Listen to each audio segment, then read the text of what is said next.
9ই ডিসেম্বরের পর আপনার বাড়িতে নোটিশ আসলে শুধুমাত্র এই দুটি কাগজ দেখালেই হবে, আর কোনো রকম কাগজ লাগবে না। ইতিমধ্যেই নির্বাচন কমিশনারের তরফ থেকে পরিষ্কারভাবে জানিয়ে দেওয়া হয়েছে 9ই ডিসেম্বরের পর কাদের বাড়িতে নোটিশ আসবে এবং কাদের কোন কোন ডকুমেন্টস দেখাতে হবে এবং এই ডকুমেন্টসগুলো আপনারা কোথায় গিয়ে কাকে দেখাবেন সমস্ত কিছু জানাবো আজকের এই ভিডিওটিতে। তো বন্ধুরা, এই ভিডিওটি আপনার জন্য অবশ্যই খুবই গুরুত্বপূর্ণ হতে চলেছে। ভিডিওটিতে আপনারা প্রত্যেকেই প্রথম থেকেই শেষ পর্যন্ত সঙ্গে থাকবেন এবং নতুন হয়ে থাকলে চ্যানেলটিকে সাবস্ক্রাইব করবেন এবং পাশের দেওয়া বেল আইকনটিকেও প্রেস করবেন এই ধরনের লেটেস্ট ভিডিওর আপডেটগুলো সর্বপ্রথম সবার আগে পাওয়ার জন্য। তো বন্ধুরা, আপনাদেরকে প্রথমত জানিয়ে দিই, আপনারা প্রত্যেকেই জানেন যে 4 নভেম্বর থেকে এসআইআর এর এনুমারেশন ফর্ম বিলি শুরু করেছে বিএলও অফিসার অর্থাৎ বুথ লেভেল অফিসাররা। আপনারা প্রত্যেকেই এতদিনে এসআইআর এর ফর্ম পেয়ে ফিল আপ করে বিএলওকে জমা পর্যন্ত দিয়ে দিয়েছেন এবং অনেকের ফর্ম কিন্তু সাবমিটও হয়েছে। আপনারা নিজেরাই কিন্তু ভোটার্সের যে অফিসিয়াল ওয়েবসাইট রয়েছে নির্বাচন কমিশন, সেখানে গিয়ে আপনারা চেকও কিন্তু করেছেন। এবার পরবর্তী অর্থাৎ এই এসআইআর এর যে পরবর্তী ধাপ অর্থাৎ দ্বিতীয় ধাপ, সেটা হলো খসড়া ভোটার তালিকা, যেটা 9ই ডিসেম্বর প্রকাশিত করা হবে। এই যে খসড়া ভোটার তালিকায় আপনার নাম যদি ওঠে এবং আপনার নামে যদি নোটিশ আসে, নোটিশ তো অবশ্যই বাড়িতেই পাঠাবে কমিশন, সেই নোটিশ নিয়ে বিএলওই কিন্তু আপনার বাড়িতে আসবে।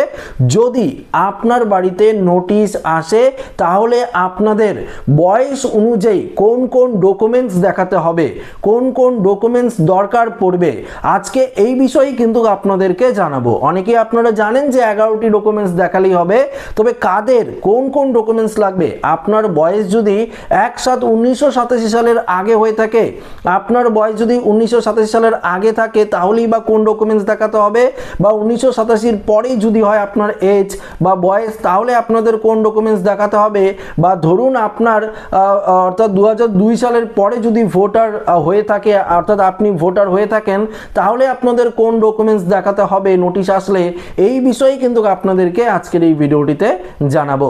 হয়তো বিএলও অফিসাররা আপনার বাড়িতে যখন এনুমারেশন ফর্মটি দিয়েছে সঙ্গে হয়তো আপনাদেরকে এই যে দেখতে পাচ্ছেন এখানে আপনাদেরকে দেখাচ্ছি, এই যে পেপারটি দেখতে পাচ্ছেন এই পেপারটিও হয়তো অর্থাৎ এনুমারেশন ফর্মের সঙ্গে এই যে একটি কাগজ, সেই কাগজটি হয়তো আপনাদেরকে দিয়েছে। এই কাগজে কিন্তু পরিষ্কার বলে দেওয়া হয়েছে কোন বয়সের কোন কোন ডকুমেন্টস লাগবে, অর্থাৎ আপনার বয়স কত সালের হলে আপনার কোন ডকুমেন্টস দেখাতে হবে। পাশাপাশি ধরুন আপনার বয়স যদি 2002 সালের ভোটার লিস্ট না থাকে, পরে যদি আপনারা ভোটার হয়ে থাকেন সেক্ষেত্রেই বা আপনাদের কোন কোন কাগজ দেখাতে হবে হিয়ারিংয়ের সময়। তো এগুলো কিন্তু আজকের এই ভিডিওটিতে জানাবো, কেননা 9ই ডিসেম্বরে খসড়া তালিকার পরেই কিন্তু হিয়ারিং প্রসেস শুরু হবে। তো আপনার বাড়িতে নোটিশ আসলেই কিন্তু আপনাদেরকে হিয়ারিংয়ে যেতে হবে। তো অবশ্যই হিয়ারিং প্রসেসটা আপনারা জানেন, তবু একবার আপনাদেরকে জানিয়ে দিচ্ছি 9ই ডিসেম্বর থেকে 31শে জানুয়ারি 2026 31শে জানুয়ারি পর্যন্ত হিয়ারিং প্রসেস চলবে। এই হিয়ারিংয়ে শুধুমাত্র তাদেরই যেতে হবে যাদের নিজেদের নাম 2002 সালের ভোটার তালিকায় নেই, যাদের নিজেদের পরিবারের কারো নাম নেই, ধরুন মা বাবা ঠাকুরদা ঠাকুরমা দাদু দিদিমার নাম নেই, সেক্ষেত্রে কিন্তু অবশ্যই আপনাদেরকে হিয়ারিংয়ে ডাকবে নির্বাচন কমিশন।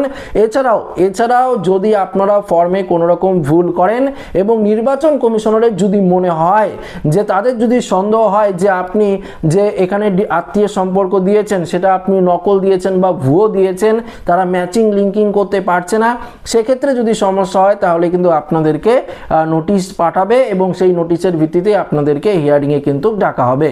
এবার পরিষ্কার আপনাদেরকে জানিয়ে দিচ্ছি, দেখুন এই কাগজে কিন্তু লেখা রয়েছে, যদি আপনার বাড়িতে কাগজটি থাকে অর্থাৎ এনুমারেশন ফর্মের সঙ্গে তো এই কাগজটি দিয়েছে তাই তো, যদি আপনার বাড়িতে থাকে অবশ্যই আপনারা দেখে নেবেন।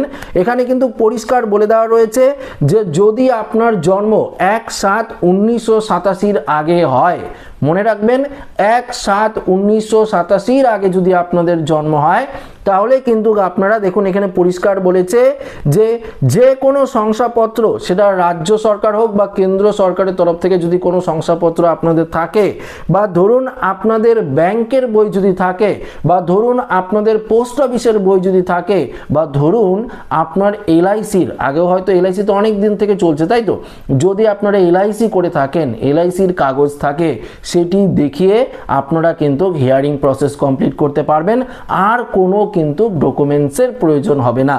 তো এক ধরনের বললাম, যাদের জন্ম 1/7/1987 আগে তারা এই কাগজগুলো দেখিয়ে কিন্তু হিয়ারিং প্রসেস কমপ্লিট করতে পারবেন, আদারওয়াইজ কোনো রকম কাগজের কিন্তু আপনাদের দরকার হবে না।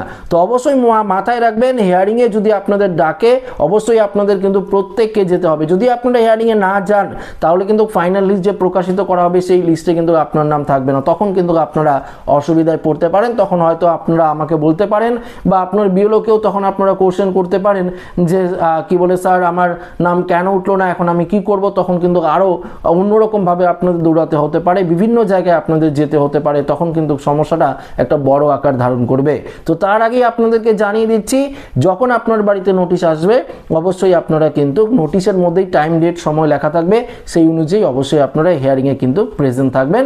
যে ডকুমেন্টসগুলো বললাম 1/7/1987 আগে যাদের জন্ম সেই ডকুমেন্টসগুলো নিয়ে যাবেন, যদি আপনার নাম 2002 সালের তালিকায় না থাকে, আপনার পরিবারের নাম না থাকে। পরবর্তী শুনুন এখানে কি বলেছে। এখানে বলেছে যে জন্ম সার্টিফিকেট কথা আপনারা প্রত্যেকেই জানেন, পাসপোর্টের কথাও জানেন। পাশাপাশি দেখুন এখানে স্বীকৃতি পর্ষদ বা বিশ্ববিদ্যালয় কর্তৃক প্রদত্ত ম্যাট্রিকুলেশন সার্টিফিকেট, শিক্ষাগত যোগ্যতা শংসাপত্র, স্কুল সার্টিফিকেটের কথা বলা হয়েছে। ধরুন অনেকেই মাধ্যমিক পরীক্ষা দিয়েছেন, অনেকে আমাকে কমেন্ট করছিলেন যে দাদা আমি তো মাধ্যমিক দিয়েছি, তো মাধ্যমিকের অ্যাডমিট কার্ডটা আমার আছে, আমার তো নিজের নাম নেই, পরিবারের কারো নাম নেই, আমি কি অ্যাডমিট কার্ড দিয়ে করতে পারবো? তাই হ্যাঁ, অবশ্যই আপনারা অ্যাডমিট কার্ড দেখিয়েও কিন্তু এসআইআর প্রসেস কমপ্লিট করতে পারবেন, হিয়ারিং প্রসেস। এটা কিন্তু পরিষ্কারভাবে জানিয়ে দিয়েছে নির্বাচন কমিশন। এবার বলে দিচ্ছি, ধরুন আপনাদের কোনো বন দপ্তরের অর্থাৎ বনভূমির অধিকারের কোনো শংসাপত্র রয়েছে, সেটি দেখিয়েও করতে পারবেন। ধরুন আপনাদের কাস্ট সার্টিফিকেট রয়েছে, সেটা এসসি এসটি হোক ওবিসি হোক, যে কোনো কাস্ট সার্টিফিকেট রয়েছে সেটি দেখিয়েও আপনারা এসআইআর প্রসেস কমপ্লিট করতে পারবেন। অর্থাৎ এই যে হিয়ারিং প্রসেসটা যেটা আপনাদেরকে বলছি, এই হিয়ারিং প্রসেস কিন্তু কমপ্লিট করতে পারবেন। এবং নাগরিকদের জাতীয় রেজিস্টার, এমন যদি নাগরিকত্বের যে জাতীয় রেজিস্টার সার্টিফিকেট রয়েছে যেমন সিএ রয়েছে, এগুলো যদি আপনাদের থাকে সেটিও দিয়েও করতে পারবেন। রাজ্য বা স্থানীয় কর্তৃপক্ষের দ্বারা পারিবারিক রেজিস্টার ডোমিসিয়াল সার্টিফিকেটের কথা বলা হচ্ছে, যদি আপনাদের থাকে সেটি দিয়েও হিয়ারিং প্রসেস কমপ্লিট করতে পারবেন। এছাড়াও যদি আপনাদের কোনো বাড়ির জমির দলিল থাকে সেটি দিয়েও কিন্তু আপনারা এই এসআইআর প্রসেসের যে হিয়ারিং প্রসেস রয়েছে সেটা কিন্তু কমপ্লিট করতে পারবেন। তো এতগুলো ডকুমেন্টসের কথা বললাম, এর মধ্যে যে কোনো একটি বা দুটি ডকুমেন্টস যদি আপনার থাকে, অবশ্যই নিশ্চয়ই আছে, যদি থাকে সেটি দেখিয়ে কিন্তু আপনারা এই হিয়ারিং প্রসেস কমপ্লিট করতে পারবেন। তো হিয়ারিং নিয়ে অনেকেই বারবার আমাকে কমেন্ট করছিলেন যে দাদা আমার এই ডকুমেন্টস আছে, এই ডকুমেন্টস আছে, সেই ক্ষেত্রে আমি কি করব, বা এই যে ডকুমেন্টসগুলোর কথা বলেছে পাসপোর্ট, জন্ম সার্টিফিকেট কত সালে লাগবে, স্কুল সার্টিফিকেট কত সালে লাগবে, এটা কিন্তু কোনো রকম মেনশন করেনি। এই যে কাগজটি আপনাদেরকে দেখালাম, এই কাগজে কিন্তু এটা নিয়ে কোনো রকম মেনশন নেই। শুধুমাত্র কি মেনশন রয়েছে, 1/7/1987 আগে যদি আপনাদের জন্ম হয়ে থাকে তাহলে আপনারা এই যে ডকুমেন্টসগুলো বললাম এগুলো সবগুলোই যে কোনো একটি ডকুমেন্টস দেখালেই হবে। এক্সট্রা আপনারা কি বেনিফিট পাচ্ছেন, 1/7/1987 আগে যদি জন্ম হয়ে থাকে ব্যাংকের বই, পোস্ট অফিসের বই, এলআইসির কাগজ, এগুলো দিয়েও কিন্তু আপনারা এই যে ভেরিফিকেশন প্রসেস অর্থাৎ হিয়ারিং প্রসেস সেটা কিন্তু কমপ্লিট করতে পারবেন। তো আশা রাখবো এই যে ডকুমেন্টসের বিষয়গুলো নিয়ে আপনাদেরকে একদম পরিষ্কারভাবে জানিয়ে দিলাম, একদম ক্লিয়ারভাবে বোঝাতে পারলাম। পাশাপাশি পেনশন অর্ডার তো রয়েছে, পিএসইউর কাগজ রয়েছে, এগুলোও কিন্তু আপনারা দেখাতে পারবেন। তো এই যে হিয়ারিং নিয়ে আপনারা অযথা আতঙ্ক হচ্ছেন, এই নিয়ে কিন্তু আতঙ্কের কিছুই নেই। এগুলো যদি না থাকে বিকল্প পদ্ধতির মাধ্যমেও হয়তো আপনাদেরকে ছাড় দেওয়া হতে পারে, সেটা কিন্তু এখনো কিছু বলা হয়নি। যেমন সিএ এর ক্ষেত্রে বলা হচ্ছে, অনেক ক্ষেত্রে আমি শুনছি বা বিভিন্ন নিউজ আপডেটের মাধ্যমে আমি শুনেছি, সেখানে বলেছে যদি আপনারা সিএতে আবেদন করে থাকেন তার তো রিসিপ্ট কপি রয়েছে, সেটিও দেখে হয়তো আপনারা হিয়ারিং প্রসেসটা কমপ্লিট করতে পারবেন। কেননা হিন্দুদেরকে, শরণার্থীদের কিন্তু বিশেষ ছাড় দেওয়া হয়েছে, যাদের সিএতে কাগজ রয়েছে বা সিএতে আবেদন করেছেন সেগুলো দিয়েও কিন্তু আপনারা হিয়ারিং প্রসেসটা কমপ্লিট করতে পারবেন। কেননা নির্বাচন কমিশন পরিষ্কারভাবে জানিয়ে দিয়েছে এই ডকুমেন্টসগুলো দিয়ে আপনারা হিয়ারিং প্রসেস কমপ্লিট করতে পারবেন। এবং পাশাপাশি একটিও বৈধ নাগরিকদের নাম বাতিল করা হবে না।